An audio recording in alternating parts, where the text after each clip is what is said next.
कशाचा जिजू झाला का? याला घालायला चड्डी नाही जिजू म्हणती तू बी. अगं सगळं वाटुळ झालं को लग्न आधी.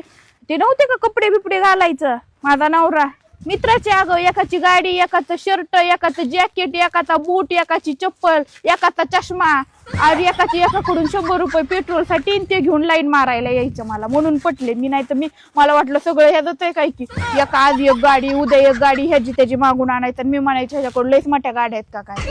असं होऊन फसलं बघ. फसलंच कामच फसलं. म्हणलं लय पैशावाला आहे, लय चांगलं, लय कपडे बिपडे लय फॅशनेबल आहेत. मला काय माहिती एका एका मित्राचं एक एक मागून कर ना, भूक लागली अहो ना. करीत त्यांना दमधारा. अगं काही काम धंदा करीत नाही, नुसतं इथं बसलेला आहे बघ दिवसभर. नुसतं खायला खायला खायला मागतोय. काम नाही, धंदा नाही, खिशात रुपडी नाही, काही नाही. अगं गॅस भरून आणायचा महिना झालं तर त्याला पैसे नाहीत, लेकराला चड्याला पैसे नाहीत. आणि लग्नाआधी काय फिकीत होता गे, ह्या देशात जाऊ त्या देशात जाऊ. कुठं माझे डोळे फुटले होते. माझा बाप चांगला मला स्थळ घेऊन येत होता गे चांगले चांगले. पण म्हणलं नाही मला करायचंय तर ह्याच्यासोबतच करायचंय. तिथंच माझ्या बुद्धीने शेण खाल्लं बघ. लय अवघड झालं. तू तरी नको गे बाई, लव्ह मॅरेज करू नको, अरेंज मॅरेजच कर.